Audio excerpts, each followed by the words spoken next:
Hello बच्चों, कैसे हो? बढ़िया हो?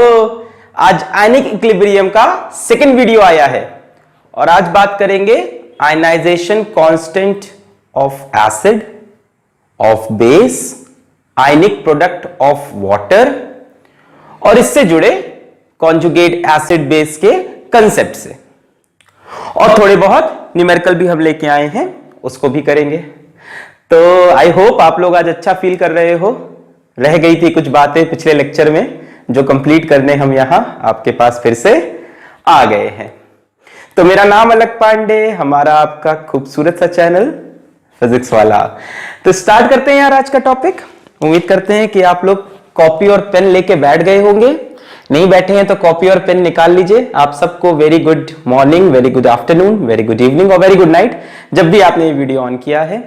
अगल बगल के डिस्टर्बेंसेस को बंद कर दो, जैसा कि हमेशा हम बताते हैं, है ना। ये नहीं कि उधर जाके चूहा खा लिया है ना, या किसी को जाके भाई बहन को पीट पाट दिया उसके बाद पढ़ाई कर रहे हैं। अपने रूम को बंद कर लो या जो भी आपका स्टडी टेबल है उस पर सीरियसली बैठ जाओ। और अगर मोबाइल पे ही देख रहे हो तो मोबाइल पे बाकी सारे ब्राउजर बंद कर दो, ठीक है। बाकी चीजों को चेक मत करो, जैसे क्लास में पढ़ते हो वैसे पढ़ाई करो। इस 1 घंटे यार सबसे अच्छी बात क्या होती है, इस 1 घंटे हमें कुछ नहीं पता चलता। मतलब 1 घंटा जब मैं पढ़ाता हूं ना तो मेरी लाइफ में क्या हुआ, मेरे पास कितने पेन है, कितने दुख है, मैं कितना गरीब हूं या कितना जो भी परेशानी है लाइफ की, मैं या हम में से कोई भी, आप जब पढ़ते हो, मैं जब पढ़ाता हूं, उस 1 घंटे हम सिर्फ उस टॉपिक पे रुके रहते हैं। कितनी अच्छी बात है ना। काम में इन्वॉल्व रहते हैं, आप अपने काम में, हम अपने काम में। इसीलिए पिछले लेक्चर में कह रहा था मैं, एम होना चाहिए, उसी काम में बिजी रहो। उस 1 घंटे ना दिमाग में कुछ आने की जगह ही नहीं है। चलो यार, तो शुरू करते हैं आयनिक इक्विलिब्रियम का सेकंड पार्ट। और आज जो हमारा टॉपिक रहेगा वो आयनाइजेशन कांस्टेंट के आसपास रिवॉल्व करेगा। आयनाइजेशन कांस्टेंट, भले वो एसिड का हो या वो बेस का हो या इवन वाटर की भी बात करेंगे। सॉल्ट का कोई आयनाइजेशन कांस्टेंट नहीं होता, सॉल्ट का हाइड्रोलिसिस कांस्टेंट होता है, जो कि काफी लेटर ऑन, काफी बाद में इस चैप्टर में हम पढ़ेंगे जब सॉल्ट हाइड्रोलिसिस पढ़ेंगे। तो बच्चों क्या है ये आयनाइजेशन कांस्टेंट एसिड का? जैसे मान लो हम यहां कोई एसिड ले लें, कोई एसिड ले लिया ऑफ द फॉर्म HA, आदत डाल लो वैसे एसिड लिखने की, HA। तो हमने HA लिखा, उसको डिसोसिएट किया या आयनाइज किया, H प्लस और A माइनस बना। मान लेते हैं कि ये बहुत स्ट्रॉन्ग एसिड नहीं है, मान लेते हैं। अगर ये बहुत स्ट्रॉन्ग एसिड नहीं है तो ये रिएक्शन आगे भी जाएगी और पीछे भी। भाई स्ट्रॉन्ग होता तो पूरा डिसोसिएट करता, वीक है तो थोड़ा डिसोसिएट किया और थोड़े से आयन कंबाइन करके वापस एसिड बना लिए, ठीक है। ये एक रिवर्सिबल रिएक्शन है। क्या इसका आप इक्विलिब्रियम कांस्टेंट लिख सकते हो? सिखाया है ना इक्विलिब्रियम कांस्टेंट लिखना, है ना। केमिकल इक्विलिब्रियम में कैसे लिखोगे? क्या करते हैं, ऊपर प्रोडक्ट की कंसंट्रेशन, नीचे रिएक्टेंट की कंसंट्रेशन। इस टर्म को हम याद है क्या बोलते थे? केसी, इक्विलिब्रियम कांस्टेंट। ऊपर प्रोडक्ट रख दिया, नीचे रिएक्टेंट। बस बच्चों यही इक्विलिब्रियम कांस्टेंट जब एसिड की डिसोसिएट होने वाली या आयनाइज होने वाली रिएक्शन के लिए जब ये इक्विलिब्रियम कांस्टेंट लिखते हो तो इसी केसी को हम Ka कहना स्टार्ट कर देते हैं। कोई नई चीज नहीं है। एसिड के डिसोसिएट होते वक्त जो इक्विलिब्रियम कांस्टेंट है उसी को हम Ka कहते हैं, आयनाइजेशन कांस्टेंट ऑफ एसिड।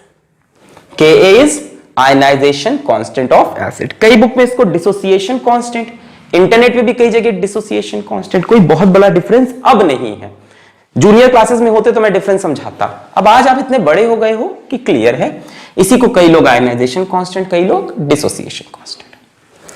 मेरी बात सुनो, इस टर्म की मीनिंग ना वीक एसिड्स के लिए है। किन के लिए है?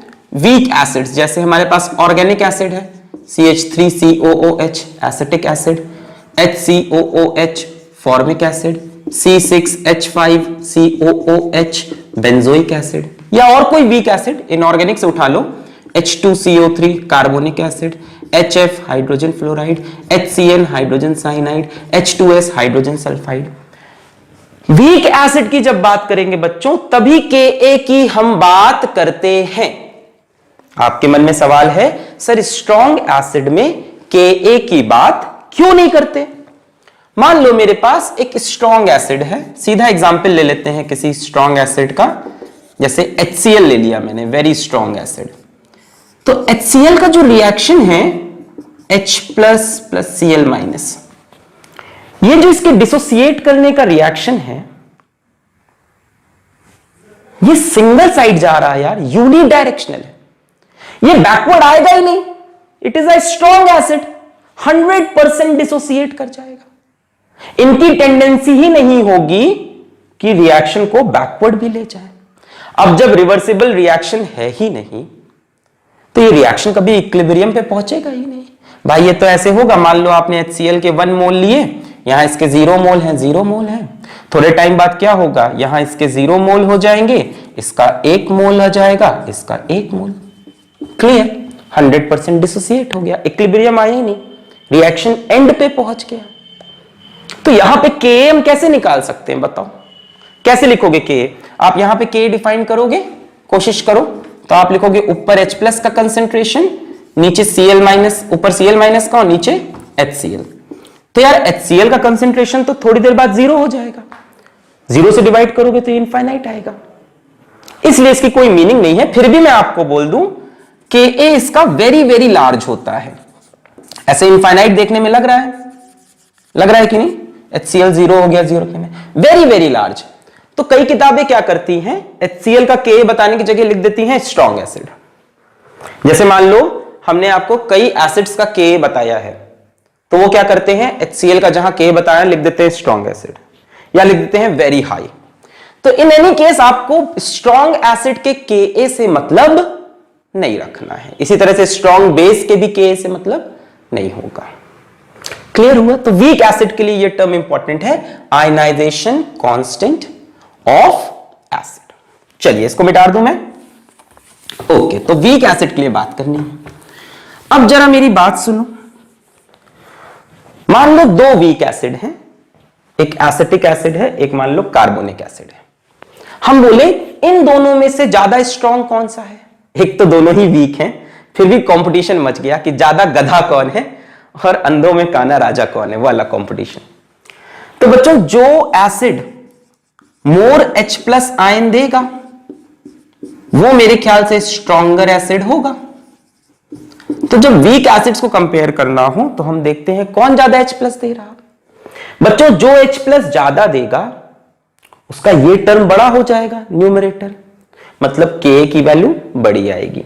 तो जिस एसिड का Ka लार्ज होगा वो स्ट्रॉन्गर एसिड होगा। Ka बड़ा होने का मतलब न्यूमरेटर बड़ा हो गया, डिनोमिनेटर छोटा, डिनोमिनेटर छोटा होने का मतलब ये काफी हद तक डिसोसिएट कर गया।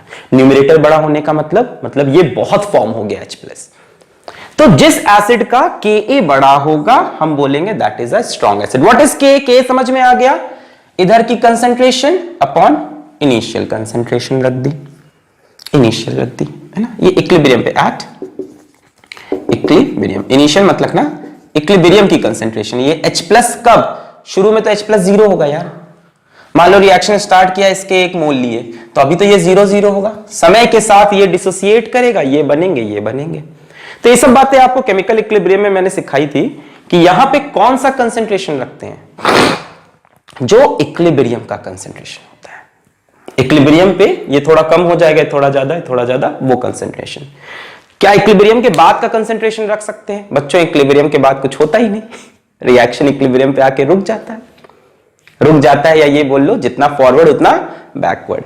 इक्विलिब्रियम मतलब अब स्टेबल हो गया, अब और ये डिसोसिएट नहीं करेगा। तो मैक्सिमम डिसोसिएट इक्विलिब्रियम तक 1 मोल से जितने मोल निकलने थे निकल जाएंगे, इसके जितने बनने थे बन जाएंगे। तो यहां पे कौन सी कंसंट्रेशन रखोगे बोलो Ka निकालते वक्त? इनिशियल नहीं, कौन सी? इक्विलिब्रियम की। अच्छा एक बात याद है, इक्विलिब्रियम कांस्टेंट इनकी इनिशियल कंसंट्रेशन पे डिपेंड नहीं करता था, याद है? Equilibrium constant does not depend upon initial concentration of reactant और प्रोडक्ट। तो ये Ka भी इनिशियल कंसंट्रेशन ऑफ एसिड पे डिपेंड नहीं करता, जैसे मान लो एक बार हमने ये एक्सपेरिमेंट किया HA के 1 मोल लेकर, अगली बार एक्सपेरिमेंट किया HA के 4 मोल लेकर, क्या दोनों बार Ka की वैल्यू अलग अलग आएगी? नहीं, Ka की वैल्यू वही आएगी। इक्विलिब्रियम पे अपने आप इनकी वैल्यू ऐसी सेट हो जाती है, अपने आप इनकी वैल्यू ऐसी सेट हो जाती है, अपने आप ये इतना डिसोसिएट कर जाते हैं कि K की वैल्यू हर बार सेम आए, है ना। K मतलब एक प्रॉपर्टी है एसिड की, वो उसको मेंटेन करेगा, चाहे तुम 10 मोल लेके चलो चाहे 100 मोल लेके चलो। इनिशियल कंसंट्रेशन से Ka को फर्क नहीं पड़ता, पर Ka को टेम्परेचर से फर्क पड़ता है। अब आपको याद होगा कि इक्विलिब्रियम कांस्टेंट भी टेम्परेचर पे डिपेंड करता था। टेम्परेचर के साथ इक्विलिब्रियम कांस्टेंट, अब ये मत बोल देना पड़ता है, पूरा सिखाया था मैंने कि एक्सोथर्मिक रिएक्शन है कि एंडोथर्मिक रिएक्शन है, उस पर डिपेंड करता है। याद है क्या? एंडोथर्मिक में K बढ़ता है, एक्सोथर्मिक में घटता है। खैर इतना डिटेल में भी नहीं समझना, हमें ये समझना है कि इनिशियल कंसंट्रेशन पे डिपेंड नहीं करता, किसी एसिड की एक प्रॉपर्टी होती है, चाहे इनिशियल कंसंट्रेशन कुछ भी लें, K हर बार सेम आएगा एट अ गिवन टेम्परेचर, तो हमने कहा K टेम्परेचर के साथ वेरी। तो जनरली जो किताब में K की वैल्यू होती है वो एक फिक्स टेम्परेचर 298 केल्विन या रूम टेम्परेचर उसी को बोलते हैं 25 डिग्री सेल्सियस पे दी होती है। हमारे पास जो बुक्स में वैल्यू होती है वो 25 डिग्री सेल्सियस की। क्लियर है? मैं आपको एक क्वेश्चन दे देता हूं, एक आपको इससे डेटा का भी आइडिया हो जाएगा कि K कितना होता है। जैसे मैंने बता दिया कि किसके लिए डिफाइंड है, वीक एसिड के लिए, तो एक आइडिया भी हो जाएगा K कितना होता है। जरा एक क्वेश्चन लिखो, arrange in the order of increasing acidic character, arrange in the order of increasing acidic character. तो मैं आपको यहां पे कुछ एसिड दे रहा हूं HF, और मैं ले लेता हूं HCN, और मैंने ले लिया CH3COOH, एक भी एसिड दिया हमको HNO2, नाइट्रस एसिड भी एक वीक एसिड। तो HF का K इन्होंने दिया है हमको 3.5 इंटू 10⁻⁻⁴। ये क्वेश्चन मैंने जानबूझ के लिया, आपको एक आइडिया हो कि K की वैल्यू कितनी होती है। HCN में है K की वैल्यू 4.9 इंटू 10⁻⁻10, CH3COH में है 1.7 10⁻⁻5, और नाइट्रस एसिड की है 4.5 इंटू 10⁻⁻4। इनको increasing order of acidic nature में अरेंज करिए।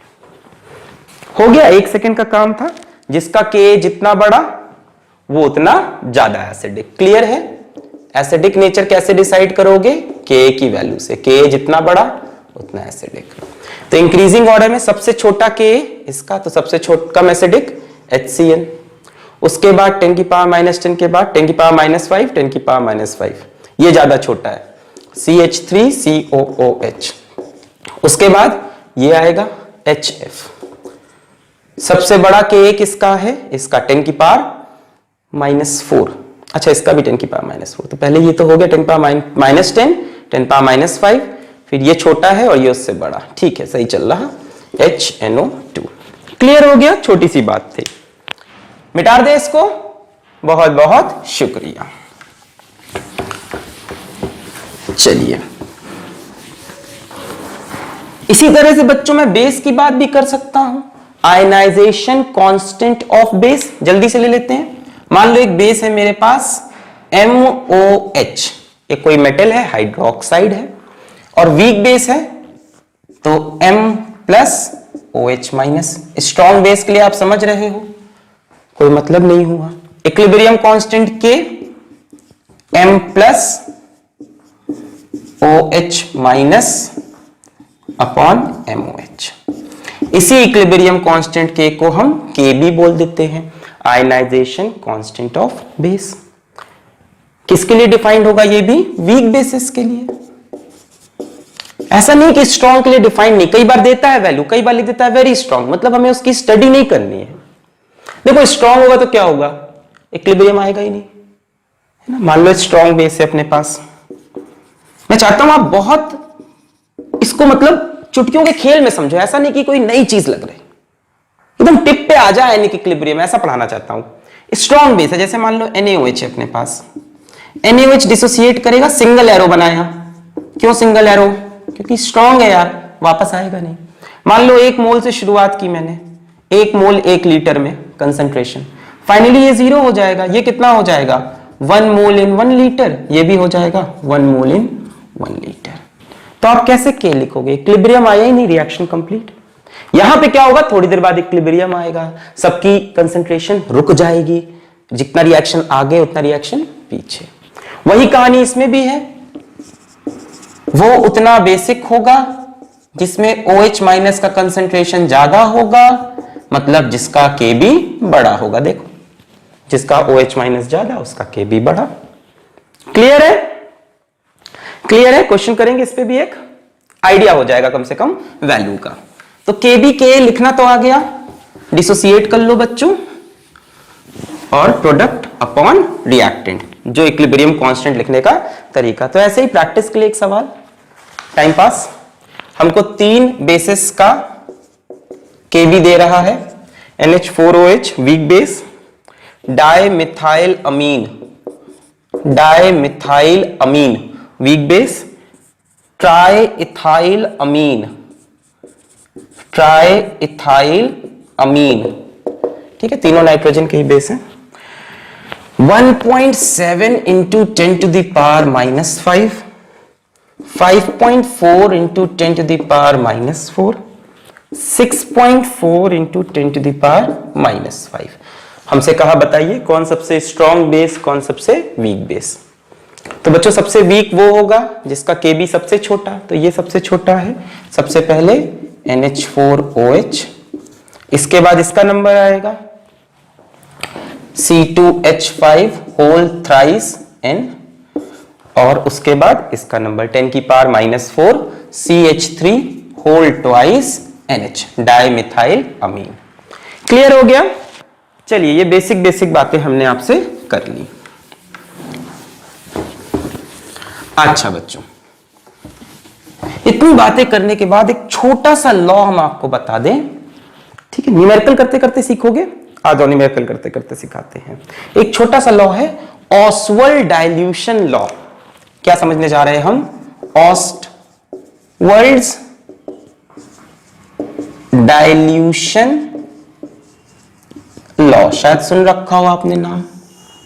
क्या है Oswald dilution law?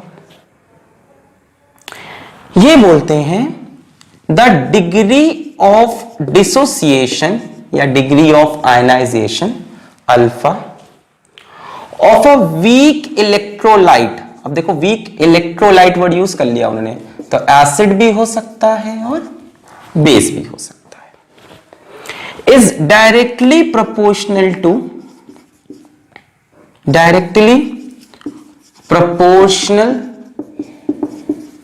To the extent of dilution है। हाँ, the degree of dissociation of a weak electrolyte is directly proportional to the extent of dilution. जितना dilute करोगे weak acid को, जितना पानी डालोगे वीक एसिड में या वीक बेस में, उतना ज्यादा डिसोसिएशन बढ़ेगा, उतना ज्यादा आयनाइजेशन बढ़ेगा, उतने आयंस आएंगे। कई लोग अब कह रहे हैं सर मतलब बताओ। देखो, डिसोसिएशन आयनाइजेशन का डिफरेंस एक लाइन में बोल रहे हैं, सुन लो छोटे बच्चों की बात। आयनाइजेशन यूज करते हैं पोलर कोवेलेंट मॉलिक्यूल के लिए, डिसोसिएशन यूज करते हैं आयनिक मॉलिक्यूल के लिए। आई रिपीट, आयनिक कंपाउंड जब टूटते हैं तो हम लिखते हैं डिसोसिएशन, आयनिक कंपाउंड टूटते हैं dissociation. Confirm, 100% true. Polar covalent compound जैसे HCl हो गया, इस टाइप के कंपाउंड, पोलर कोवेलेंट कंपाउंड टूटते हैं तो लिखते हैं आयनाइजेशन। क्लियर? हम बस एक ही मतलब निकाल के चलेंगे, बड़े हो गए अपन। चलो, the degree of dissociation of weak electron is directly proportional to the extent of dilution. मतलब alpha degree of dissociation is directly proportional to the extent of dilution. Exactly ऐसा नहीं है, to the square root of dilution, मतलब alpha is proportional to under root V. V क्या है? Volume. भाई volume क्या है? डाइल्यूशन। जितना डाइल्यूट करोगे, पानी डालोगे, वॉल्यूम उतना बढ़ेगा। नहीं, गलत बोल रहे? डिग्री ऑफ डिसोसिएशन तो समझते हो ना, कि डिग्री ऑफ डिसोसिएशन निकल गया अल्फा। केमिकल इक्विलिब्रियम में अच्छे से अल्फा पढ़ा है आपने? नहीं पढ़ा है तो ऊपर टाइप करके सर्च कर लो, degree of dissociation chemical equilibrium physics वाला। पहले समझ लेना ये टर्म क्या है। डिग्री ऑफ डिसोसिएशन क्या बताता है? नंबर ऑफ मोल्स डिसोसिएटेड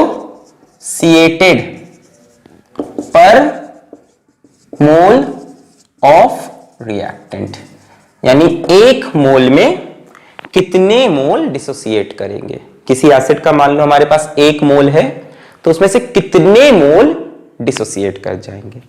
एक मोल के लिए डिफाइंड है, पर मोल। ठीक है, एक में से जैसे हमने बोल दिया अल्फा मोल डिसोसिएट कर जाएंगे। कोई एसिड है, एक एग्जांपल देख लो ताकि आपको याद रहे। मान लो H एसिड है, H प्लस और A माइनस, वीक एसिड मान लो, मान लो एक मोल है, अभी 0,0। जब हम इक्विलिब्रियम पे पहुंचे, इसका degree of dissociation alpha, number of moles dissociated पर मोल, तो एक मोल में से कितने मोल चले गए? अल्फा। तो कितना बचा? 1 माइनस अल्फा। समझ में आ रहा? अच्छा, अगर ये पूरा 1 खत्म होता तो ये कितना बनता? 1। भाई 1 से 1 बन रहा था, पर ये 1 नहीं खत्म हुआ, कितना खत्म हुआ? अल्फा। तो ये कितना बनेगा? अल्फा। ये कितना बनेगा? अल्फा। क्लियर हुआ? ये है degree of dissociation, number of mole dissociated पर मोल। एक मोल में से कितने मोल डिसोसिएट करेंगे। तो हमने कहा अगर एक में से अल्फा किए तो इक्विलिब्रियम में 1 माइनस अल्फा। एक पूरा करता तो ये एक बनता, ये भी एक, ये तो अल्फा ही निकला, तो ये अल्फा, ये अल्फा। तो इक्विलिब्रियम पे ये 1 माइनस अल्फा, ये अल्फा और ये अल्फा। सही है। अब मैं इस इक्वेशन का अगर इक्विलिब्रियम कांस्टेंट K लिखूं, जो कि आपको पता है एसिड हो गया है, तो K लिख सकते हैं। लिख सकते हैं K, बेस होता तो Kb is equals to H plus की कंसेंट्रेशन A माइनस की कंसेंट्रेशन अपॉन HA की कंसेंट्रेशन। अच्छा, अब H प्लस की कंसेंट्रेशन अल्फा, A माइनस की अल्फा और HA की 1 माइनस अल्फा। सही है, अल्फा अल्फा और इसकी 1 माइनस अल्फा। अच्छा, ये तो मोल्स थे, यहां पे हम कंसेंट्रेशन रखते हैं बच्चों, तो वॉल्यूम से डिवाइड करना पड़ेगा, volume divide by volume divide by volume. ये तो नंबर ऑफ मोल्स थे। स्टार्टिंग में इनिशियली मेरे पास HA के 1 मोल थे, इक्विलिब्रियम पे 1 माइनस अल्फा मोल, पर यहां पे तो कंसेंट्रेशन रखते हैं। कंसेंट्रेशन क्या होती है? Moles per litre. तो हमने मान लिया जिस कंटेनर में ये रिएक्शन हो रहा उस कंटेनर का वॉल्यूम V है, तो इनकी कंसेंट्रेशन क्या हो जाएगी? 1 minus alpha by V, alpha by V और अल्फा बाई वी। तो यहां पे सब्स्टिट्यूट करेंगे सही वैल्यू। कंफ्यूज तो नहीं हो गए? छोटे बच्चे तो नहीं समझ गए ना कहां हमने गलती कर दी थी? हमने नंबर ऑफ मोल्स रख दिया था, जबकि रखना है कंसेंट्रेशन। तो हमने मान लिया जिस जगह रिएक्शन हो रहा है उस पूरी वेसल का वॉल्यूम V है, तो ये भी V वॉल्यूम में पड़ा है, ये भी V वॉल्यूम में, ये भी V। तो इक्विलिब्रियम पे इसकी concentration alpha by V, alpha by V और इसकी 1 माइनस अल्फा बाई वी।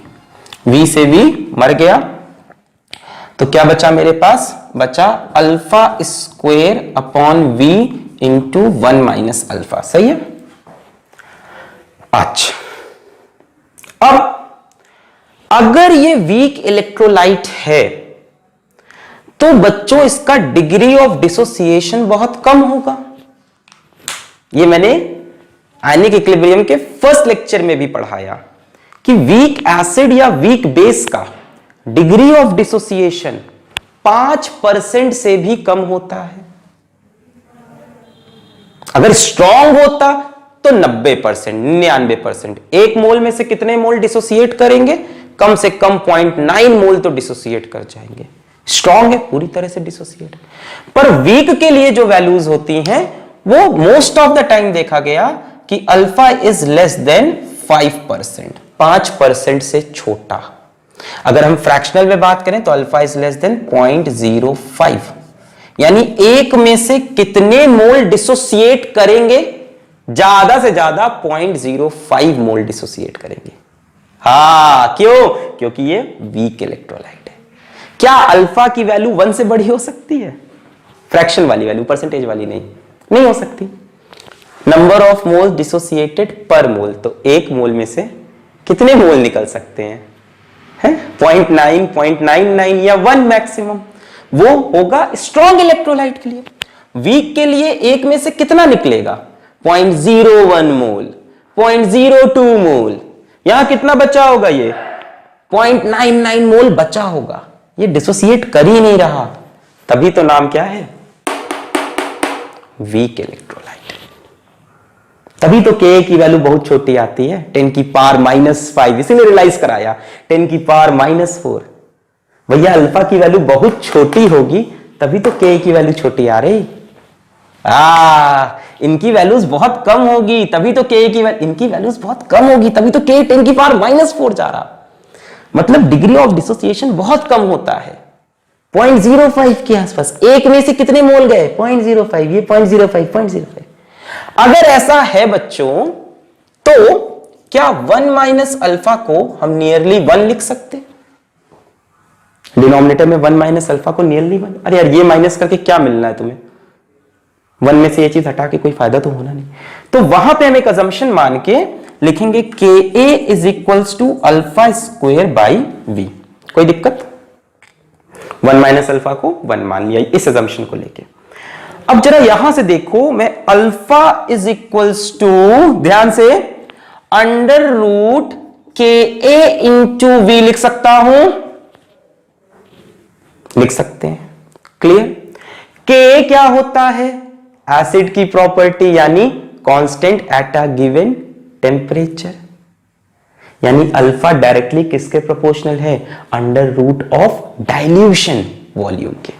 यही है ऑसवर्ड्स डाइल्यूशन लॉ। 100% क्लियर हुआ? क्या बोलता है? Degree of dissociation of a weak electrolyte is directly proportional to the square root of dilution at a given temperature. Add कर लेना, क्योंकि टेम्परेचर चेंज होने पे K चेंज हो जाएगा। कैसे डिराइव किया? एक वीक एसिड HA लिया, 1 मोल लिया, यहां 0 मैंने कहा 1 माइनस अल्फा, इधर अल्फा अल्फा। मैंने बोला अल्फा की वैल्यू बहुत छोटी है, इसलिए वहां पे एक अजम्पशन कि 1 minus alpha is nearly equal to 1। B से क्यों डिवाइड किया? क्योंकि कंसंट्रेशन रखनी थी। क्लियर है पूरी डेरिवेशन? पूरा क्लियर है? अच्छा, इसको एक तरह से और लिखा जाता है, मिटा के दिखा दूं मैं। एक तरह से और लिखा जाता है, is directly proportional to the square root of dilution और inversely proportional to the square root of concentration.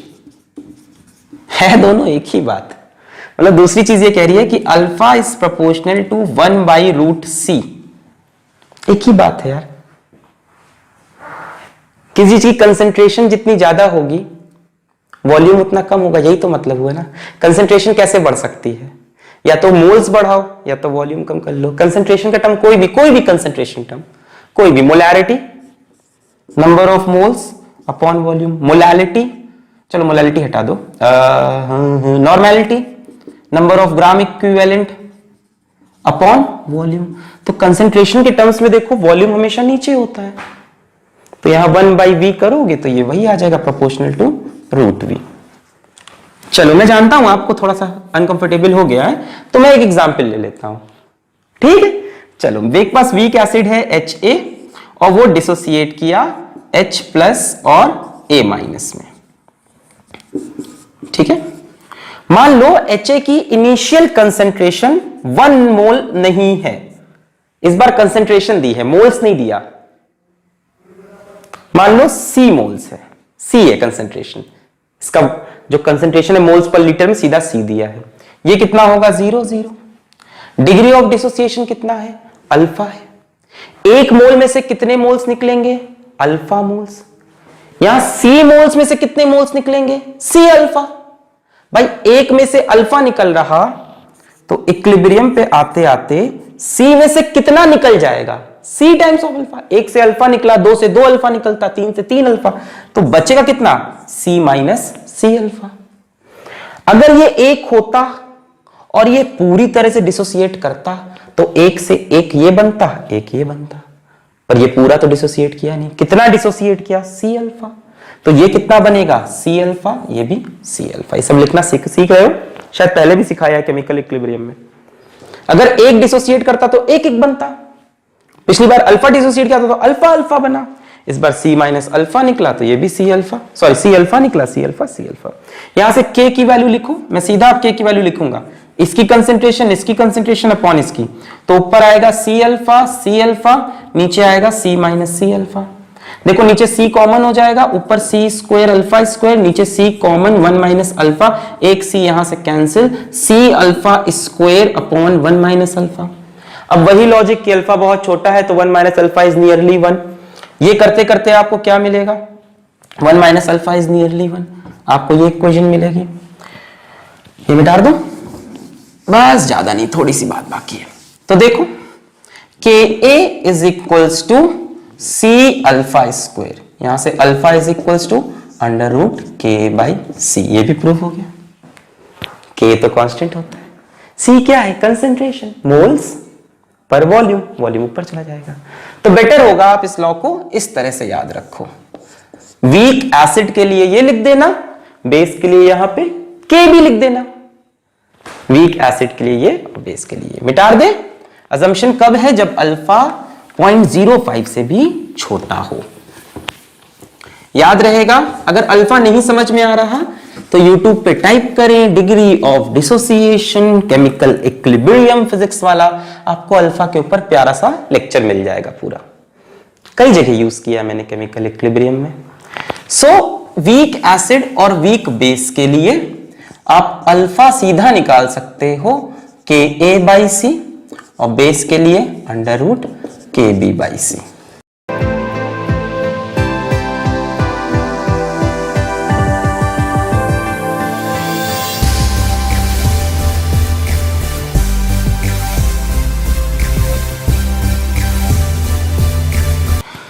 बताने को बता दिया, न्यूमेरिकल हम ऐसे ही सॉल्व करते हैं बिना इन सब के यूज के। कसम भगवान की कभी ये सब यूज नहीं किया। चलो और न्यूमेरिकल देते हैं आपको। न्यूमेरिकल करेंगे, बिल्कुल मजे आएंगे, बहुत मजे आएंगे। चलो न्यूमेरिकल मैं आपको देता हूं क्वेश्चन। चलिए पहला न्यूमेरिकल आयनिक इक्विलिब्रियम का। द डिसोसिएशन कांस्टेंट, देखो आयनाइजेशन कांस्टेंट नहीं लिखा इन्होंने। The dissociation constant of CH3COOH is 1.8 into 10 to the power minus 5 at 298 Kelvin। अब जो दिया है वो यूज करो value. Calculate its degree of dissociation and H3O plus concentration in its 0.1 molar solution. चलो करके बताओ। एक इंफॉर्मेशन और दी है साथ में, हटाओ इसको। Under root 18 into 10 to the power minus 5 is equals to 1.3 into 10 to the power minus 2। देखो यार, डिग्री ऑफ डिसोसिएशन मांगा है तो करने को तो मैं तुरंत निकाल दूं। Alpha is equals to under root K by C. खत्म, सीधा सीधा निकाल सकते हो। Alpha is equals to under root K by C, पर छोड़ दो, आओ ओपन करते हैं, मजा आएगा। चलो CH3C, ये जो फील है ना, ये लो, CH3COOH dissociates two gives CH3COO minus plus H plus. ये फील में मजा है। अच्छा, इनिशियली इसकी कंसेंट्रेशन C, इसकी 0 0। एट इक्विलिब्रियम इसकी concentration C minus C alpha, ये 1 से 1 बनाता तो C अल्फा से C अल्फा और C अल्फा। मजा आएगा, एक बार कर लो। अब आप लिख सकते हो Ka इज इक्वल्स टू इसकी कंसेंट्रेशन अपॉन इसकी, तो वही होगा C alpha into C alpha upon C minus C alpha. K is equals to C alpha square, नीचे 1 माइनस अल्फा, एक C कॉमन होके वहां से कट गया। फिर हमको पता है कि ये वीक एसिड है, K दिख रहा है बहुत छोटा है, ये K तो है ना डिसोसिएशन कांस्टेंट, तो अल्फा बहुत छोटा होगा तो 1 माइनस अल्फा को 1 मान लेंगे। अब देखो alpha is equals to under root K by C। अब करने में आसान भी लगा होगा, धीरे धीरे प्रैक्टिस हो गई। अब सीधा निकाल दो K की वैल्यू, बोलो under root K 1.8 into 10 to the power minus 5, concentration 0.1, ये पॉइंट हट गया, under root 18 into 10 to the power minus 5 और उसकी वैल्यू उन्होंने दे रखी है। सो अल्फा आ गया 1.3 into 10 to the power minus 2। सीधा फॉर्मूला लगाओ या करने से क्या फायदा होगा बता रहे। फिर हमसे पूछा है एंड H3O प्लस आयन की कंसेंट्रेशन, यहां कहीं H3O प्लस आयन तो दिख नहीं रहा, क्या करें? देखो ये जो H प्लस है ना, ये H प्लस के जैसा एग्जिस्ट नहीं करता, सोल्यूशन में जाके H2O से कंबाइन करके H3O प्लस बना लेता है। तो H3O प्लस की कंसेंट्रेशन हो या H प्लस की कंसेंट्रेशन हो, दोनों सेम बात रहेगी, ठीक है। आगे pH भी निकालेंगे, तो pH में चाहे H प्लस की पता हो चाहे H3O प्लस की, सेम रखेंगे। नहीं विश्वास नहीं हो रहा ना बात पे, पता है वो बिलीव होता नहीं है। एक काम करो आप, मैं मना नहीं करूंगा, आप एक काम करो, पहले इसको निकाल दो फिर बताता हूं। पहले तो H3O प्लस की कंसेंट्रेशन, पहले तो बात मानी लो मेरी H प्लस के बराबर, फिर विश्वास दिलाता हूं।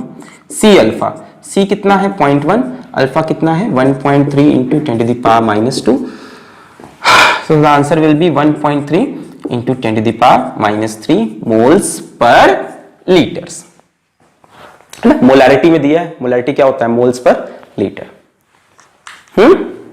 मजा आ रहा है, क्वेश्चन भी होने लगे। अच्छा अब देखो बताते हैं कि हम क्या कह रहे थे आपसे। एक काम करो, इसी इक्वेशन को ऐसे लिख लो भाई, एक्वस सॉल्यूशन में हो रहा ना सब, CH3COOH प्लस H2O, यहां से H प्लस निकलेगा ये ले लेगा, H3O प्लस CH3COO माइनस। अब ठीक है, साथ में H2O का टर्म डाल दिया, ये H प्लस ये एक्सेप्ट कर लेगा, इसकी कंसेंट्रेशन C। और अगर आपको याद हो तो इक्विलिब्रियम कांस्टेंट के टर्म में वाटर की कंसेंट्रेशन हम कभी नहीं लिखते थे, याद है? वाटर की कंसेंट्रेशन हम इक्विलिब्रियम कांस्टेंट के टर्म में नहीं, क्योंकि वाटर प्योर है, इसकी मोलारिटी चेंज नहीं होगी, बाकी सबका मोलारिटी चेंज हो रही है, समझो। वाटर तो सॉल्वेंट है, उसी में तो सब हो रहा है, उसकी कंसेंट्रेशन चेंज नहीं होती, तो इससे कोई फर्क नहीं पड़ेगा। ये 0 0, फिर वही इक्विलिब्रियम पे C minus C alpha C alpha C alpha. तो जो कहानी आप K की लिख रहे थे वो ऐसे भी लिख सकते हो। अभी भी जो इसका कांस्टेंट है उसको K ही कहलाएगा। K is equals to H3O plus का कंसेंट्रेशन CH3CO माइनस का कंसेंट्रेशन डिवाइडेड बाई CH3COOH का कंसेंट्रेशन। तो देखो सेम कहानी है, H3O प्लस का भी C अल्फा, सेम कहानी है, इसके आने से कोई फर्क नहीं पड़ा। चलिए, तो आपको ये सब लॉजिक समझ में आ गया है, बहुत बढ़िया।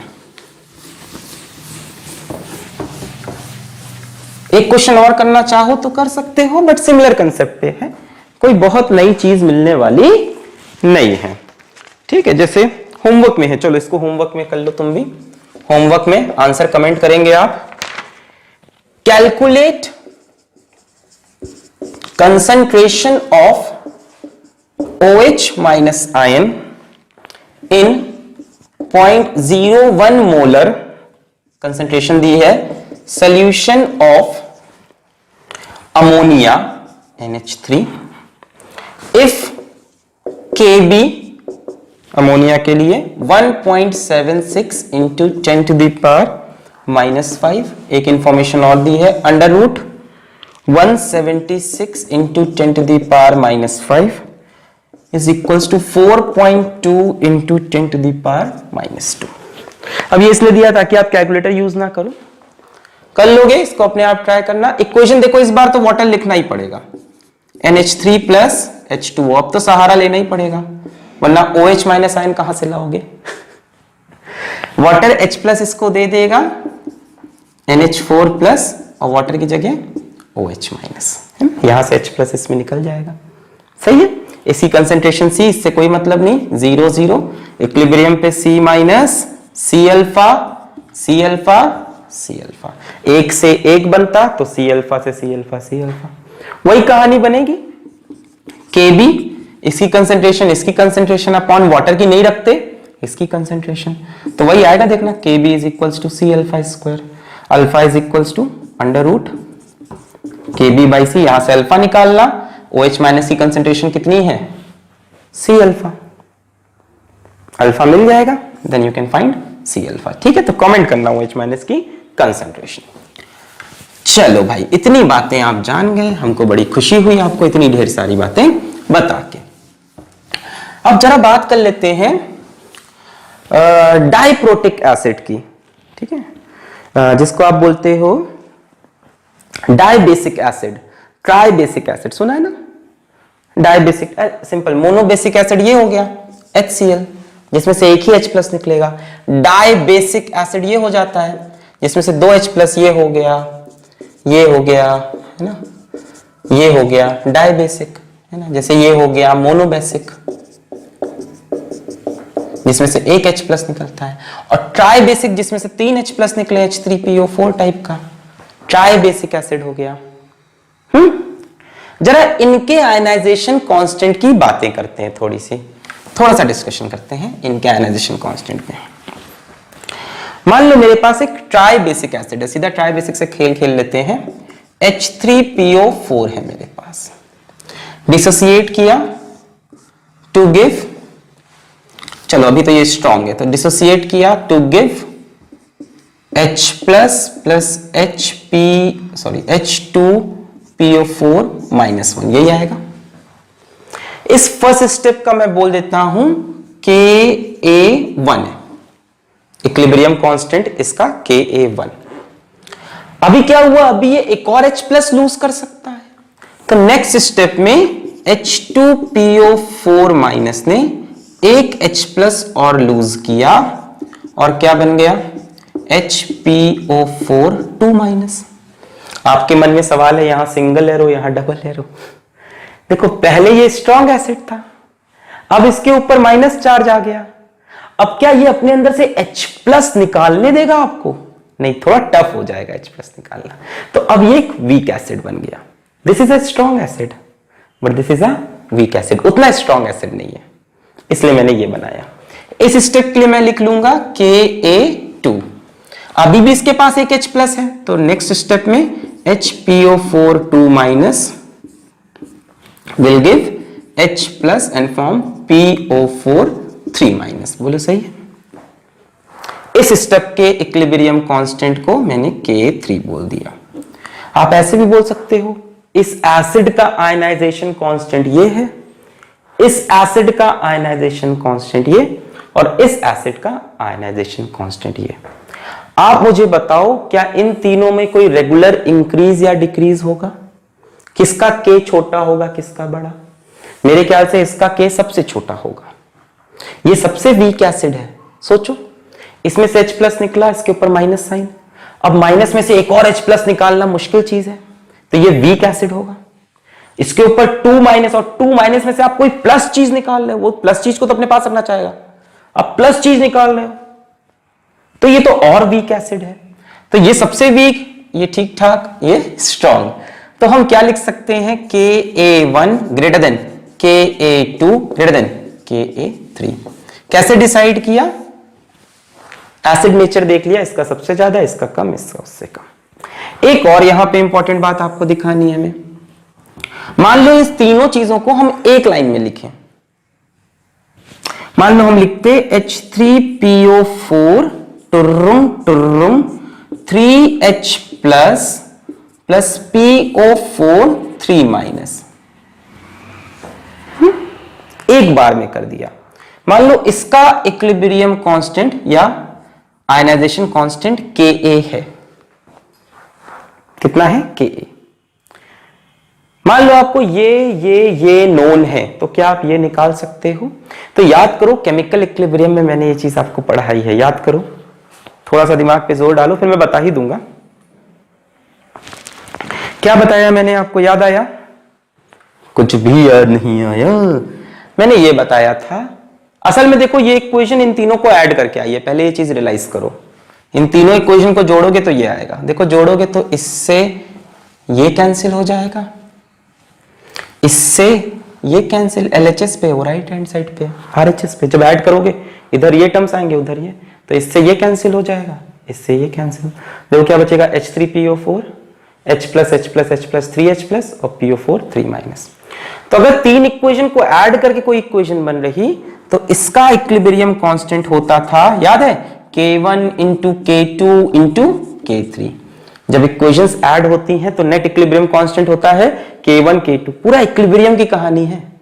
यानी इसका नेट Ka अगर मुझसे कोई निकालने को कहे तो Ka1 into Ka2 into Ka3। तो ये कहानी हो गई डाइप्रोटिक एसिड की, या डाइबेसिक ट्राइब। अब डाइबेसिक होगा तो दो स्टेप में होगा, Ka is equals to Ka1 into Ka2 कर लोगे। कौन बड़ा होगा, सबसे बड़ा पहला वाला, फिर उससे छोटा उससे छोटा। मैंने सीधा ट्राइबेसिक में आपको या ट्राइप्रोटिक एसिड में दिखा दिया। मिटा दें, क्लियर है, बहुत बढ़िया। इसी तरह से बेस के लिए कर लोगे, बेस में हम लोग बोलते हैं diacidic base, triacidic base. Same कहानी अगर बेस के लिए दी जाए तो आप कर लेंगे, हैं? जैसे मान लीजिए आपको मैंने दे दिया टर्रम रे, ये दे दिया AlOH होल थ्राइस, तो ये डिसोसिएट किया AlOH whole twice plus OH minus, फिर AlOH whole twice plus dissociate करेगा to give AlOH 2 plus OH minus, फिर AlOH 2 प्लस डिसोसिएट करेगा to give Al3 plus OH minus. समझ में आया? एक एक स्टेप में OH निकलता गया, एक OH माइनस निकला, एक प्लस चार्ज आया, एक और OH माइनस निकला, 2 प्लस चार्ज, एक और निकला 3 प्लस चार्ज।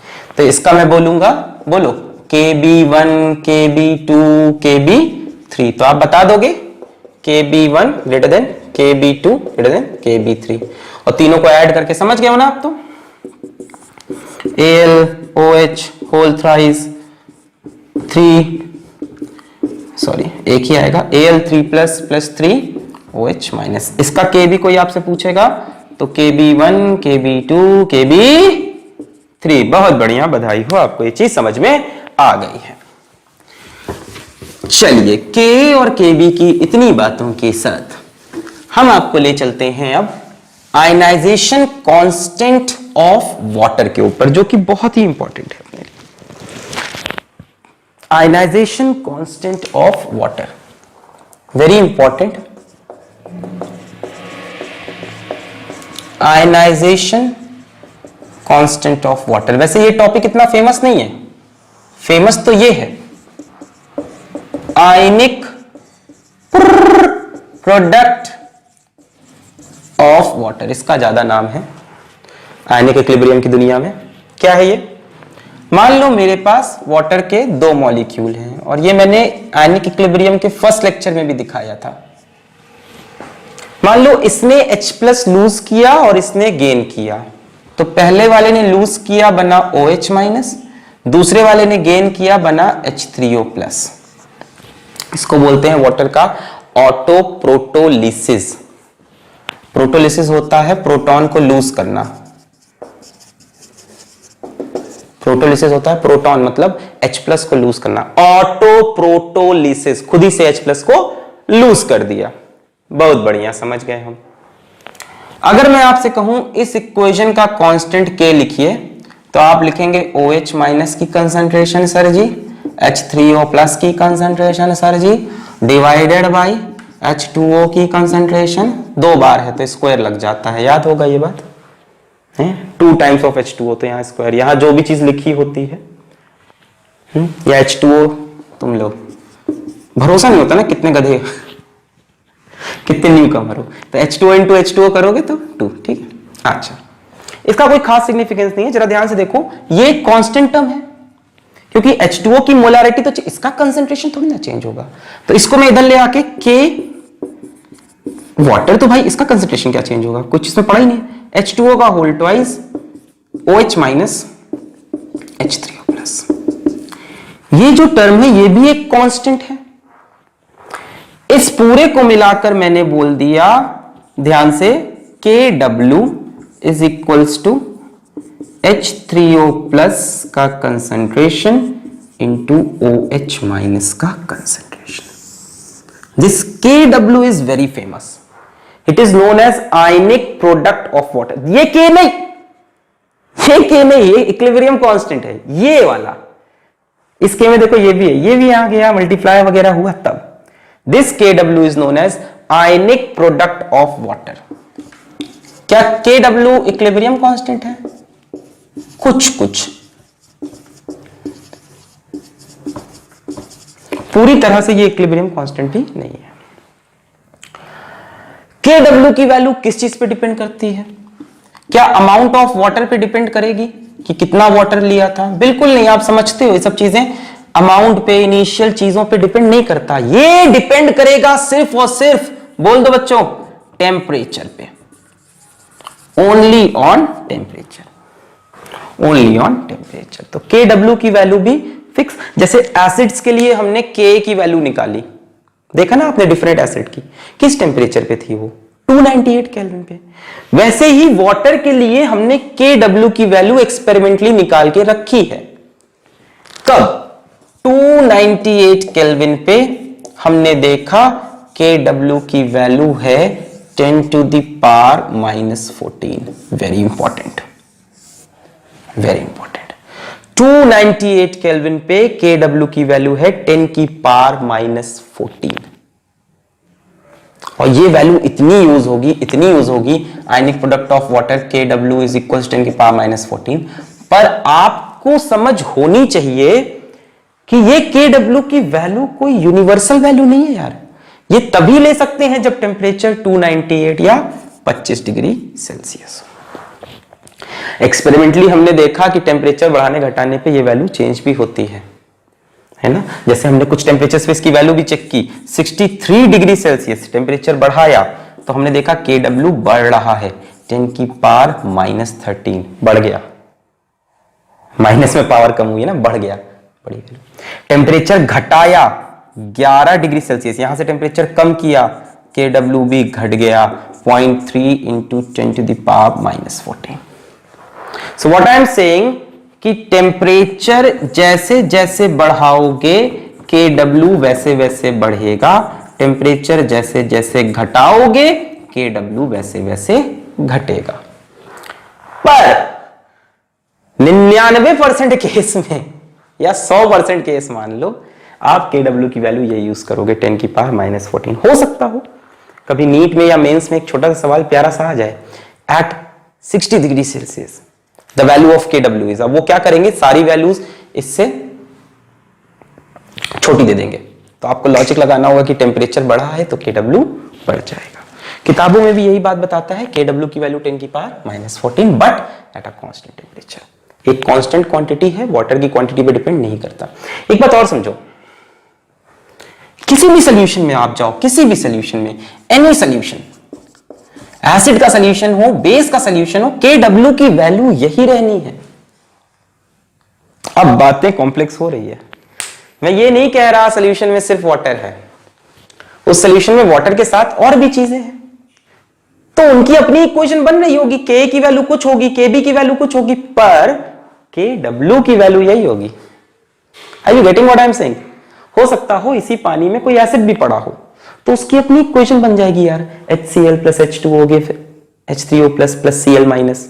कोई बेस पड़ा हो NH4OH, उसकी अपनी इक्वेशन बन जाएगी। K भी अपना डिफाइंड होंगे उस सोल्यूशन में, पर KW की value for any solution will be 10 की power minus 14 if the temperature is 298 kelvin. KW का सोल्यूशन के एसिडिक या बेसिक होने से कोई मतलब नहीं भैया। तो सर किस चीज से मतलब है एसिडिक बेसिक?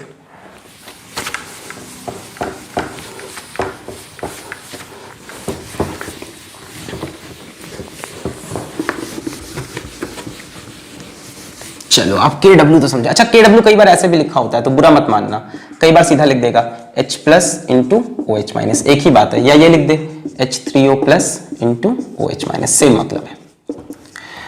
देखो बच्चों सॉल्यूशन का एसिडिक, बेसिक या न्यूट्रल होना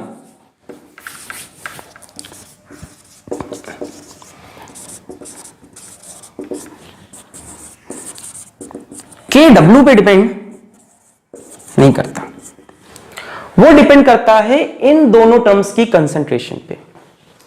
जब सॉल्यूशन न्यूट्रल होगा तो H प्लस आयंस की कंसंट्रेशन OH माइनस आयन की कंसंट्रेशन के बराबर होंगी। जब सॉल्यूशन एसिडिक होगा तो H प्लस आयन की कंसंट्रेशन OH माइनस आयन की कंसंट्रेशन से ज्यादा, और जब सॉल्यूशन बेसिक होगा, समझ ही गए हो, OH माइनस आयन की कंसंट्रेशन H प्लस से ज्यादा।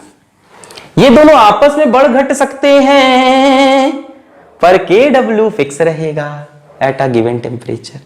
मान लो सारी कहानी 298 केल्विन पे ही कर रहे, जो कि मैक्सिमम किताबों में करते हैं। ये दोनों का कंसंट्रेशन बराबर KW इज इक्वल्स टू इसको x और इसको भी x स्क्वायर। KW था 10 की पावर माइनस 14, 10 की power minus 14 is equals to x square. यहां से x की वैल्यू आई 10 की पावर माइनस है।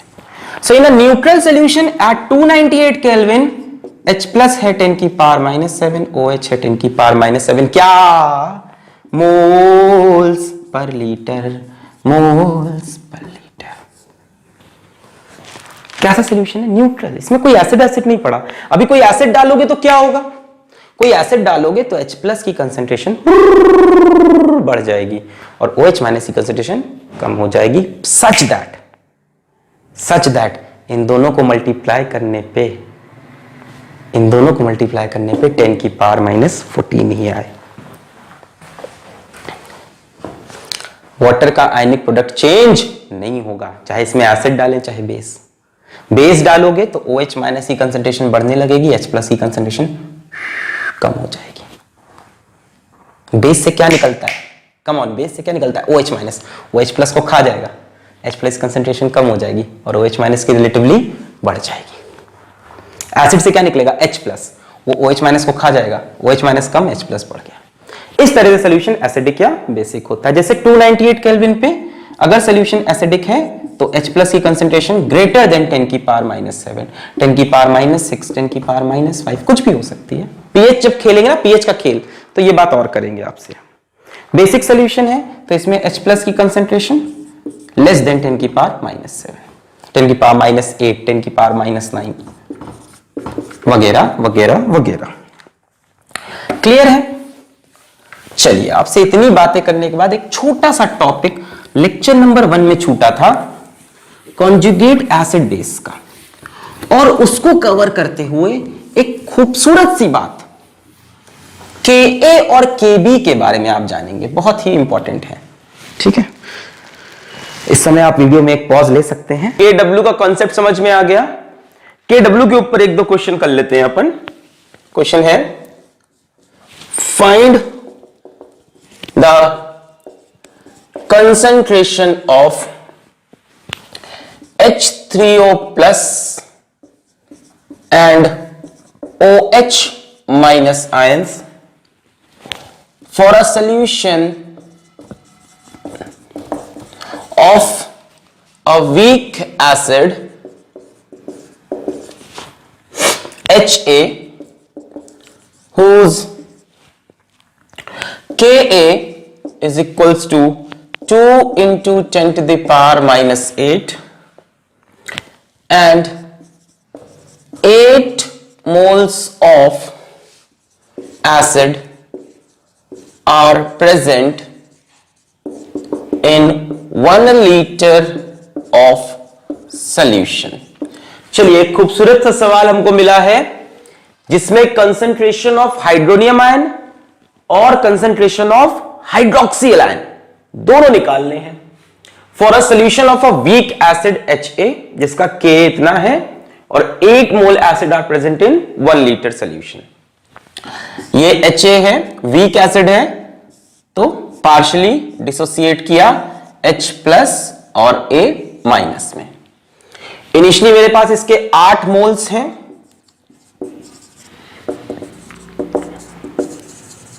ये कितना हो जाएगा 0 और 0। हम पहुंच गए एट इक्विलिब्रियम। मान लेते हैं इसका डिग्री ऑफ डिसोसिएशन अल्फा है, अज्यूम कर लिया डिग्री ऑफ डिसोसिएशन अल्फा। तो 1 मोल में से अल्फा डिसोसिएट करेगा, 8 में से 8 अल्फा, तो ये बचेगा कितना 8 माइनस 8 अल्फा। 1 मोल से 1 मोल H प्लस निकलता, कितने मोल्स निकल गए 8 अल्फा, तो कितना H प्लस 8 अल्फा और ये भी 8 अल्फा। बोलो क्लियर है? डिग्री ऑफ डिसोसिएशन अल्फा, तो 1 में से अल्फा मोल निकलते, तो 8 में से 8 अल्फा निकल गए। क्लियर? यहां से आप लिखोगे नेक्स्ट लाइन बोलो, Ka इज इक्वल्स टू, क्या लिखोगे ये अपॉन ये, तो इसका कंसेंट्रेशन 8 अल्फा अपॉन 8 माइनस 8। अच्छा, इसमें फिर हमने वही मिस्टेक कर दी ना, this is number of moles, हमें क्या चाहिए कंसेंट्रेशन, तो इसको डिवाइड कर देंगे वॉल्यूम से। वॉल्यूम कितना है 1 लीटर, तो 1 लीटर 1 लीटर 1 लीटर, चलो कोई असर नहीं पड़ेगा। Ka इसकी कंसेंट्रेशन अपॉन इसकी, कौन सी इक्विलिब्रियम वाली, सो it will be again what 8 alpha क्योंकि 1 से ही डिवाइड हुआ है, 8 माइनस 8 अल्फा। देखो कहानी बार बार होगी वही, ये कितना हो जाएगा 8 अल्फा स्क्वायर और नीचे आएगा 1 माइनस अल्फा, एक 8 कॉमन हुआ, एक 8 कैंसिल हो गया ना।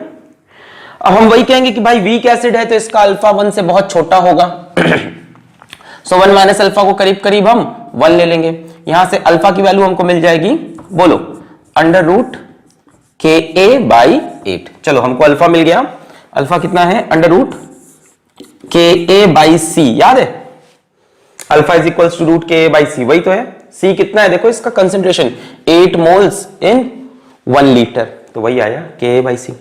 तो अंडर रूट Ka की वैल्यू बोलो 2 into 10 to the power minus 8 और C है अपना 8 है ना, वो आया 2 1 2 2 4 8, सो बाहर आएगा 10 की power minus 4 and this will be what 1/2, सही है। 1/4 से आया 1/2 इंटू 10 टू द पावर, इस पे आप पावर लगाओगे 1/2 की, तो 10 की पावर माइनस 4। अल्फा मिल गया। अब concentration of H3O plus and OH minus. देखो H3O प्लस की कंसेंट्रेशन जो H प्लस की होती है वही लिख सकते हैं, पहले भी मैंने सिखाया, एक ही बात है, ये निकालूं या ये, तो इसकी कंसेंट्रेशन कितनी है 8 alpha in 1 litre.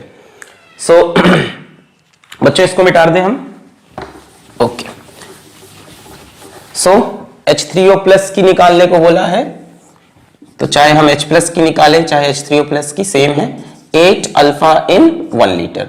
So 8 into alpha कितना है 1/2 into 10 to the power minus 4, so 4 into 10 to the power minus 4 moles in 1 litre. अगला पार्ट कह रहा है कि साहब OH माइनस का भी कंसेंट्रेशन बताइए। अब इस इक्वेशन में आपको कहीं OH माइनस दिखाई नहीं पड़ रहा है ना, यहां कहीं OH माइनस आपको दिखाई नहीं पड़ रहा, मैं मान रहा हूं ये बात आपकी, कहीं भी OH माइनस नहीं दिखा।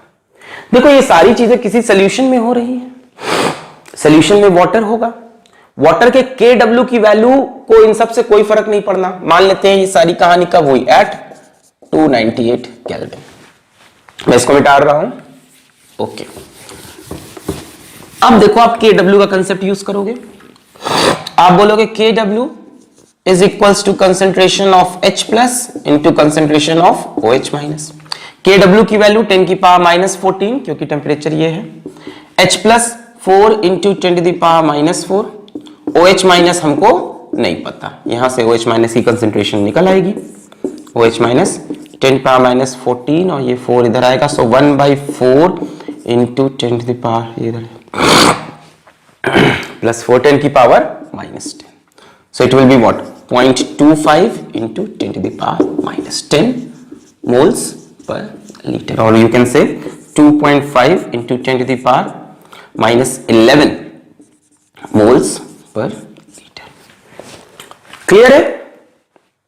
समझ में आया कि एक की कंसेंट्रेशन पता थी तो दूसरे की निकाली with the help of Kw। अब इसी लॉजिक के साथ आप एक क्वेश्चन खुद से सॉल्व करोगे, मैं दे रहा हूं, ठीक है, मिटा दे। चलिए नेक्स्ट क्वेश्चन में दे रहा हूं, उसको आप खुद से ट्राई करिए और जो भी आंसर आए उसको नीचे कमेंट करिए। आसान क्वेश्चन है, सेम लॉजिक के साथ। Okay, so the next question that we have is if a weak base question. ठीक है, तो हमें क्वेश्चन दिया if a weak base MOH whole twice has Kb is equals to this, find concentration of OH minus and H3O plus in a solution having 2 molar concentration of base। देखो पहली बात तो ये डाई एसिडिक बेस है, 2 OH minus ion है, तो ये जो Kb दिया है ये कंप्लीट डिसोसिएशन के लिए दिया होगा, मतलब दोनों स्टेप का मिला के Kb1 इंटू Kb2। तो देखो बता दे रहे हैं कैसे करोगे इसको, MOH होल ट्वाइस, ठीक है, बस कंसेप्ट को फॉलो करना, will give what M2 plus 2 moles of OH minus, है ना, यहां से 2 OH माइनस निकलेंगे। अब इनिशियली मेरे पास बेस के कितने मोल हैं, having 2 molar concentration of base, तो इसकी कंसेंट्रेशन दी है 2 मोलर, ये कितना होगा 0 0। अब हम पहुंच जाते हैं इक्विलिब्रियम पे, एट इक्विलिब्रियम। बच्चों मान लेते हैं बेस का डिग्री ऑफ डिसोसिएशन अल्फा, एक मोल में से कितने मोल निकल जाएंगे अल्फा, 2 में से 2 अल्फा, तो बचेंगे कितने 2 माइनस 2 अल्फा। इसके एक मोल से इसका एक मोल बनता, तो यहां से 2 अल्फा निकले तो ये 2 अल्फा बनेगा।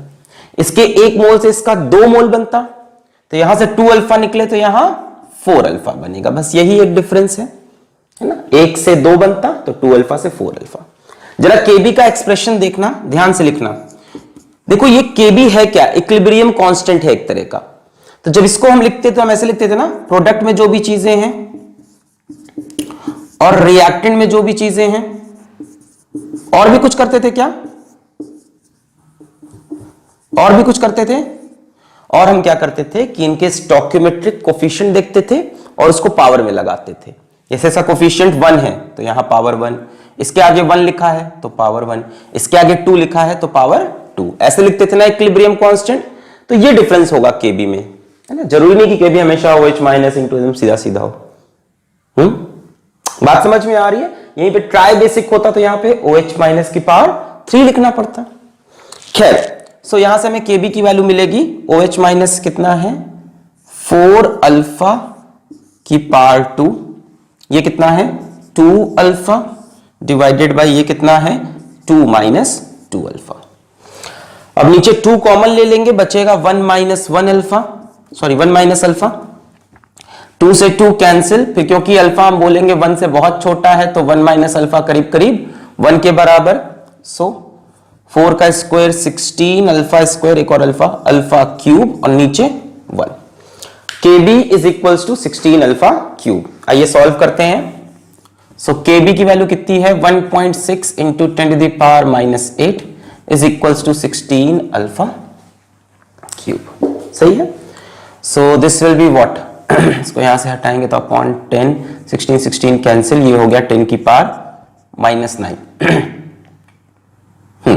Is equals to alpha cube. Alpha is equals to 10 की पावर माइनस 9 की पावर 1/3। सही है। So alpha will come out to be 10 की पावर माइनस 3। तो आपको अल्फा मिल गया। अल्फा देखो 1 से बहुत छोटा है तो अजम्पशन सही था हमारा। क्लियर है। Kb is equals to 16 alpha cube. Kb की जगह हमने वैल्यू रखी और 16 अल्फा क्यूब, फिर कैंसिल वगैरह किया, 1/3 पावर लगाया, अल्फा की वैल्यू मिल गई। अब हमसे मांग क्या रहे हैं, concentration of OH minus and H3O plus. आइए देखते हैं। तो OH माइनस की कंसेंट्रेशन तो बड़ी क्लियर है, concentration of OH minus is 4 alpha. So 4 into alpha की वैल्यू 10 की पावर माइनस 3 मोल पर लीटर। ये हो गई OH माइनस कंसेंट्रेशन। फिर हमसे हाइड्रोनियम आयन की कंसेंट्रेशन पूछ रहा है।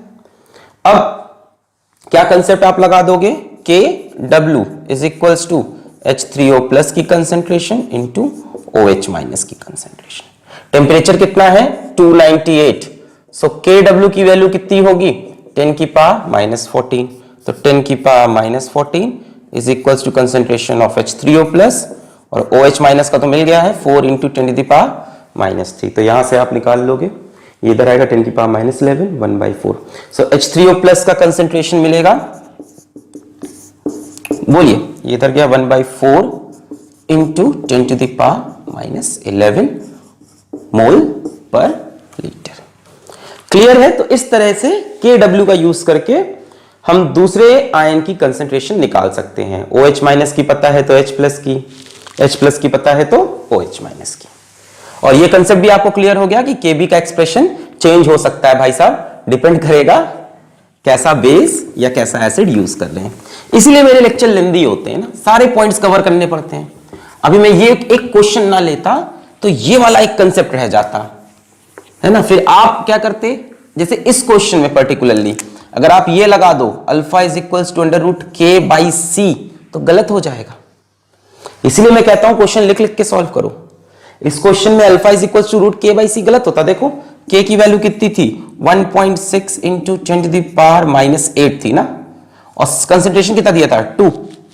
अब ये अल्फा की वैल्यू गलत आ रही है, देख लो, अरे देख लो ये कितना हो जाएगा, डिंग डिंग डिंग डिंग डिंग डिंग डिंग डिंग 8 16, ये कितना हो गया √8 इंटू 10 टू द पावर -9, ये एकदम ही गलत आ रहा है, 2√2 आ रहा है into 10 to the power what, this is not coming out to be true value, alpha की वैल्यू गलत आ जाती। तो यहां ये असम्पशन ऑसवाल्ड डाइल्यूशन लॉ का नहीं लगेगा भाई साहब। ऑसवाल्ड डाइल्यूशन लॉ के बहुत लिमिटेशन है, एक तो वीक इलेक्ट्रोलाइट पे लगाना है,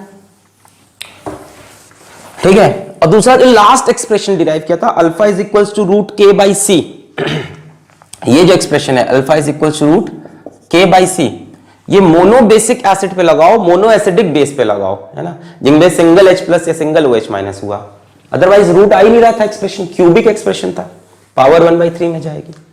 खैर इतनी बात समझने के बाद लास्ट हेडिंग लगाएं आज के लेक्चर की, relation between Ka,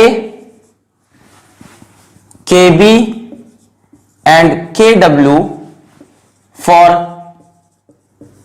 conjugate pair, ठीक है, relation between Ka, Kb and Kw for conjugate pair. Conjugate pair आपको याद है, पिछले वीडियो में बताया है मैंने, आयनिक इक्विलिब्रियम 01 फिजिक्स वाला यूट्यूब पे सर्च करेंगे, उसके अंदर टॉपिक पढ़ेंगे Bronsted Lowry acid and base, वहां पे मैंने कॉन्जुगेट एसिड बेस पेयर समझा है। खैर अभी समझ लेते हैं। मान लीजिए मेरे पास कोई एसिड है HCl, इसने H प्लस लूज किया, मेरे पास बना Cl माइनस। ब्रॉन्स्टेड लॉरी बोलते थे कि जो भी सब्सटेंस H प्लस लूज करता है वो एसिड होता है, और इसका उल्टा भी बोलते थे वो कि जो भी सब्सटेंस H प्लस को गेन कर सकता है वो बेस होता है। यहां Cl माइनस देखो H प्लस को गेन करके HCl बना सकता है, तो ये बेस। जैसे मान लो हमारे पास है NH3, इसने H प्लस गेन किया, क्या बना NH4 प्लस, इसने H प्लस गेन किया, क्या हो गया ये बेस। यहां से उल्टा देखो, मान लो इसने H प्लस लूज किया और ये बन गया, जो लूज कर रहा वो एसिड। ऐसी स्पीशीज को हम बोलते हैं कॉन्जुगेट पेयर। ये दोनों कॉन्जुगेट पेयर हैं, acid base pair, conjugate acid base pair. Conjugate acid base pair होते क्या हैं, जिनमें H प्लस का डिफरेंस हो, जिसमें H प्लस का डिफरेंट हो, जैसे HS-1, ठीक है, मान लो इसने H प्लस लूज किया, क्या बचेगा S2 माइनस, सही लिख रहा हूं, HS-1 H प्लस लूज करेगा S2 माइनस, S2 माइनस ने H प्लस गेन किया, क्या बन जाएगा HS-1, ये H प्लस लूज कर रहा एसिड, ये H प्लस गेन कर रहा बेस। ये ब्रॉन्स्टेड लॉरी का कंसेप्ट था। आर्हेनियस बोलते थे कि बेस वो होता है जो OH माइनस लूज करे, ब्रॉन्स्टेड लॉरी ऐसा नहीं बोलते, वो बोलते हैं कि जो H प्लस गेन करे वो बेस है। ऐसे पेयर को हम कॉन्जुगेट एसिड बेस पेयर कहते हैं जिसमें H प्लस का डिफरेंस हो, जिसमें H प्लस का डिफरेंस हो, जिसमें H प्लस का डिफरेंस हो। Conjugate acid base pair, conjugate acid base pair. यहां तक बातें क्लियर है? बहुत बढ़िया। कॉन्जुगेट एसिड बेस पेयर जिसमें किसका डिफरेंस हो, H प्लस का डिफरेंस हो। मान लो मेरे पास एक कॉन्जुगेट पेयर है, एक एसिड है और एक उसका कॉन्जुगेट बेस है, उस एसिड का Ka है K और उसके कॉन्जुगेट बेस का Kb है Kb, so Ka into Kb will be equal to Kw। K किसका है? किसी एसिड का। Kb किसका रखना है? इसी के कॉन्जुगेट बेस का Kb रखोगे तो मल्टीप्लाई करने पे Kw। ये नहीं कि दुनिया का कोई भी एसिड उठा लिया, दुनिया का कोई भी बेस उठा लिया, Kb मल्टीप्लाई कर रहे हैं, कह रहे हैं Kw नहीं आ रहा। नहीं, जो एसिड उठाओ उसका कॉन्जुगेट बेस अगर लिया है तो मल्टीप्लाई करने पे यही आएगा। आइए एक प्रूफ देख लेते हैं इस बात का। ऐसी एग्जांपल देख लो, करने में मजा आता है ये सब। मान लो मेरे पास NH3 है, ठीक है, बेस है ना। NH3 ने मान लो डिसोसिएट करना है तो यहां से H प्लस उठा लेगा, बनेगा NH4 प्लस और क्या बनेगा? OH minus. यहां पे NH3 कैसे बिहेव कर रहा? Like a base. क्यों? अब इस इक्वेशन से हम NH3 के लिए Kb निकाल सकते हैं, Kb फॉर बेस, और बेस कौन है? NH3। बच्चों Kb इज इक्वल्स टू इधर की कंसेंट्रेशन NH4 प्लस और क्या है? OH माइनस, इधर क्या है? NH3। और इतनी देर से हम समझ चुके हैं कि H2O की कंसेंट्रेशन को हम नहीं लिखते क्योंकि वो कांस्टेंट रहता है, उसकी मोलैरिटी चेंज नहीं होती। नेक्स्ट इसका हम कॉन्जुगेट बेस ढूंढे। इसका कॉन्जुगेट बेस यही है, देखो NH3 ने H प्लस गेन किया तो NH4 प्लस बना। अब इधर से देखो NH4 प्लस ने H प्लस लूज किया तो NH3 बना। मतलब this is conjugate acid. NH4 plus H plus lose करके क्या बनेगा? NH3। ये हो गया कॉन्जुगेट एसिड। अब मैं NH4 प्लस के लिए इक्वेशन लिखूं, NH4 प्लस प्लस H2O। अब ये कैसे बिहेव करेगा? Like an acid. इसने H प्लस लूज किया, उसको ये ले लेगा H3O प्लस, और इसने H प्लस लूज करके क्या बना लिया खुद को? NH3। ये कैसे बिहेव किया? Like acid. ये दोनों देखो कॉन्जुगेट एसिड बेस पेयर हुए, NH3 और NH4 प्लस। H प्लस का डिफरेंस भी है। यहां से मैं Ka लिखता हूं for conjugate acid, and what is that conjugate acid? NH4 plus. इसके लिए मैं Ka लिखना चाहता हूं, K is equals to H3O plus का कंसेंट्रेशन इंटू NH3 का concentration divided by NH4 plus का कंसेंट्रेशन, और H2O को मेंशन नहीं करेंगे। अब जरा Ka इंटू Kb करो, कॉन्जुगेट पेयर हैं दोनों। क्या करो? Ka into Kb, Ka into Kb। तो जब मल्टीप्लाई करोगे तो NH4 प्लस यहां न्यूमरेटर में, यहां डिनोमिनेटर में कैंसिल, NH3 यहां न्यूमरेटर में, यहां डिनोमिनेटर में कैंसिल, ये कैंसिल हो जाएगा, ये कैंसिल, यहां से भी ये और ये कैंसिल। यहां से क्या बचेगा? H3O प्लस, यहां से क्या बचेगा? OH minus. सो हमें मिला H3O plus into OH minus, और H3O plus into OH minus क्या बन जाएगा हमारा? KW। यही तो KW होता है। So we get Ka into Kb is equals to KW।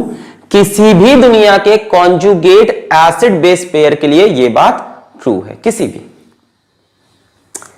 ठीक, कॉन्जुगेट एसिड, कोई भी एसिड बेस नहीं, कॉन्जुगेट होने चाहिए। तो इससे हमें इंपॉर्टेंट बात क्या पता चलती है? पहली बात तो यह कि भाई किसी एसिड का आपको Ka दिया है तो उसके कॉन्जुगेट बेस का आप Kb निकाल दोगे। जैसे बोल दिया अमोनिया का Kb इतना है तो अमोनियम आयन का Ka कितना होगा? एक तो ये काम कर सकते हो। ध्यान से देखो, यहां से हम ये लिख सकते हैं Ka is equals to KW by Kb। अच्छा, KW इज अ कांस्टेंट, इसकी वैल्यू तो कांस्टेंट होती है 10 की पावर माइनस 14 298 केल्विन पे। या अलग अलग टेम्परेचर पे, एक गिवन टेम्परेचर पे तो कांस्टेंट होती है ना, किसी भी टेम्परेचर पे इसकी वैल्यू तो कांस्टेंट है अगर टेम्परेचर फिक्स है। मतलब Ka is inversely proportional to Kb at a given temperature. जरा ध्यान से समझो, ये सिर्फ और सिर्फ बातें किसके लिए हो रही है? कॉन्जुगेट एसिड बेस पेयर के लिए।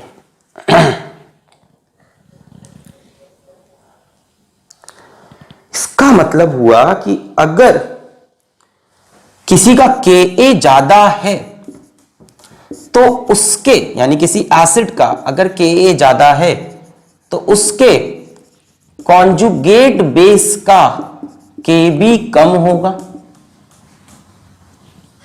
एकदम क्लियर है भाई, ये चीज कांस्टेंट है नहीं, अगर एक चीज ज्यादा होगी दूसरी कम होगी। यानी किसी एसिड का Ka ज्यादा है तो उसके कॉन्जुगेट बेस का Kb कम होगा। Ka ज्यादा होने का मतलब क्या है? This is a what? Strong acid. किसी का Ka ज्यादा है मतलब it is a strong acid, Kb कम है मतलब it is a weak base. So यहां से एक थ्योरी बनती है कि अगर मेरे पास कॉन्जुगेट पेयर हैं, the conjugate of a strong acid is always a weak base, and vice versa भी कर सकते हो। इसी को ऐसे देख लो कि Kb is inversely proportional to K, अगर Ka छोटा होगा तो Kb बड़ा होगा, vice versa। मतलब vice versa the conjugate of a strong base is a weak acid। इसमें कोई डाउट तो नहीं रह गया? Kb इधर चला है, K इधर आ जाए, वही बात है ना। The conjugate of a strong acid is a weak base, the conjugate of a strong base is a weak acid. ये एक थ्योरी आप याद रखोगे यहां से कि कोई एसिड अगर स्ट्रॉन्ग है तो उसका कॉन्जुगेट बेस कैसा हो जाएगा? वीक हो जाएगा। कोई बेस अगर स्ट्रॉन्ग है तो उसका कॉन्जुगेट एसिड कैसा हो जाएगा? वीक हो जाएगा। याद रखेंगे ये बात, बहुत बढ़िया।